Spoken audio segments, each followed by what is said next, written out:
West Ham United, a club steeped in tradition, passion, and unforgettable memories. From the triumphs of the 1965 European Cup Winners' Cup to the legendary careers of Bobby Moore, Billy Bonds, and Trevor Booking, the Irons have etched their place in football history. But for all their glorious past, recent times have painted a much grimmer picture. A season of inconsistency, a lackluster defence, and an attack that often fails to deliver. The Hammers find themselves teetering uncomfortably close to the relegation zone, far from the lofty ambitions of European Knights. And at the heart of this turmoil lies a managerial situation that has left fans divided.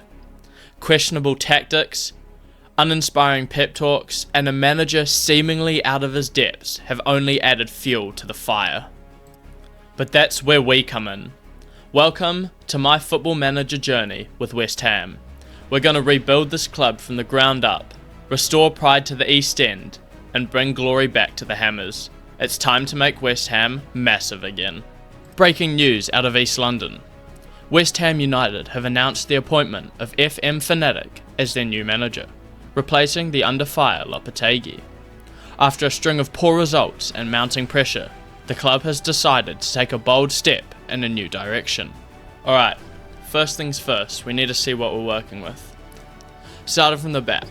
Spoiler alert, there's a mix of quality, experience, and well, a few positions crying out for an overhaul. Between the sticks we have Alphonse Areola. At 31, he's in his prime and ready to handle the pressure of the Prem. Sure, he's not making FIFA's Team of the Year anytime soon, but he's solid enough for now. The real plot twist is our backup keepers. Both are over 33 years old. If we're serious about long-term success, signing a young, energetic keeper is a no-brainer, before the rest of the squad starts signing them up for walking football. Moving to our defence, we're okay-ish. Jean-Claire Todibo is the star of the show, a French centre-back on loan from Nice. He's fast, strong, and tall. Basically, if you combined a gazelle and a bulldozer, you'd get him. But his partner? That's a different story. It's a bit of a lottery between Mavropanos and Kilman. Hopefully, one of them can stay fit long enough to make it to Christmas. On the right, we've got ex-Man United player Aaron van Bissaka. Solid in defence and capable going forward. He's the kind of player who makes you sleep a little easier at night. The left side though. Let's just say we're not exactly spoiled for choice. Emerson is our first and really only choice left back, due to Aaron Creswell being about 35. This would be a great area to make some early improvements. Now, onto the midfield. It's good, borderline great, but not without its flaws. Lucas Paqueta is our creative genius, while Carlos Soler, on loan from PSG, adds box-to-box energy alongside the ever-reliable Thomas Souček. Guido Rodriguez is our new holding midfielder, the kind of player who looks like he enjoys tackling almost as much as scoring. And now, the attack. Finally something to get excited about. Jared Bowen is our star man, arguably one of the best West Ham players of the modern era. He's a joy to watch. On the opposite wing, we have Mohamed Kudus. This guy has so much potential, it's almost scary. All we have to do is keep him firing, and keep his confidence from sinking into the London fog. Leading the line is Nicholas Füllkrug, our veteran striker. With Champions League experience and a knack for finding the net, he's like the dad of the team, only much better at football. Now, let's take a closer look at our bench. The players waiting in the wings, ready to make an impact when called upon. First up, Danny Ings. Next, the young and electrifying Crescencio Somerville. Then there's a powerhouse and fan favourite, Michail Antonio. In midfield, Edson Alvarez is our enforcer. Right, now that we've got our squad out of the way, what's our game plan going to look like? A trusty 4-3-3 with a defensive midfielder is looking like our best option right now. Areola takes the gloves. Van Bissaka, Todibo, Mavropanos, and Emerson form our back four. Guido Rodriguez holds the sixth position, with Soler and Paqueta ahead of him, while Bowen, Füllkrug, and Kudus spearhead the attack. It's a strong lineup, but let's not kid ourselves, there's work to be done. Priority number one, a left back. We need someone who can defend, attack, and ideally, still have cartilage in their knees. After that, a young midfielder with energy to burn is a close second. Let's see who we can bring in to patch these holes and take this team to the next level. The new season was fast approaching, and our first challenge couldn't be tougher. Man City. With their star-studded lineup, this was the ultimate test to kick off our campaign. And then, game day was finally upon us. The air was thick with anticipation.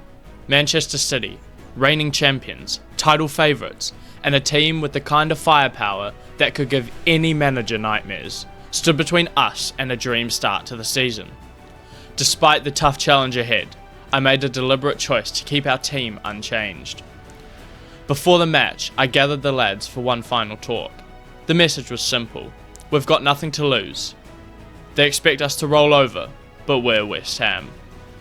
As we stepped out for our first ever game as West Ham coach, and with that, the game was underway. We get off to a nightmare start.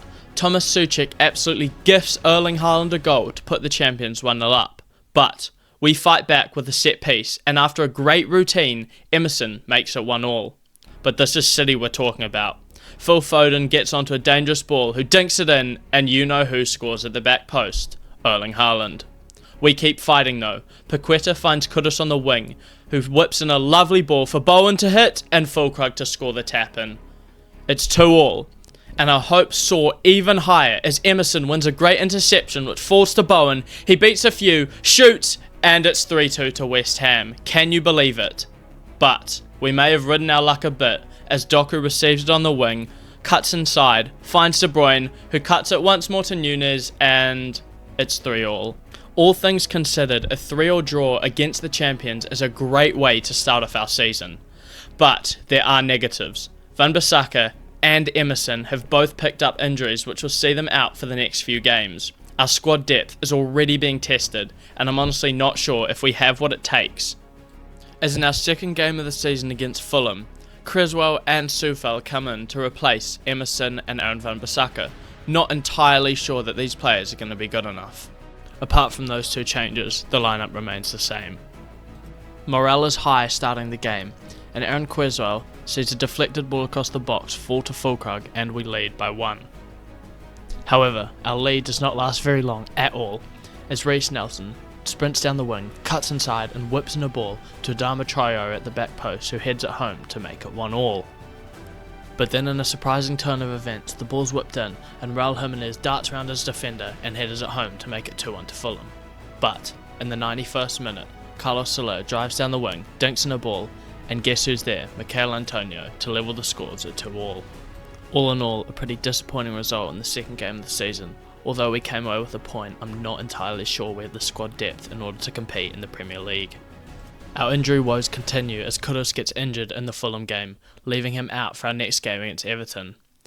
Cracks were already starting to show as this is how we lined up, with Somerville, Soufal and Creswell all being second choice players. This showed as we could only manage a 0-0 draw, meaning that we, with 3 games played and 3 draws, not the ideal start to the season, but not terrible. Time had been flying by and the transfer deadline day was already upon us. We were yet to make any moves and we needed to get active in the market. The transfer window ended up being a bit of a disappointment. This is due to the fact that players like Gutierrez, a Spanish left-back from Girona, did not want to join us because we were not playing in the Champions League. Deals for Atalanta's Ruggeri and Orlando City's Facundo Torres also fell through due to a variety of reasons. So, with the limited funds we had, we made some moves. Mies Hilgers joined from FC Twente, a young Dutch promising centre-back who has room to improve.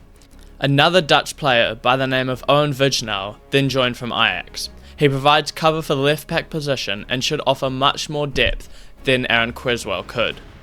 We had no major outgoings, but promising Brazilian talent Luis Guilherme and Luziao both went out on loan to get some first-team exposure.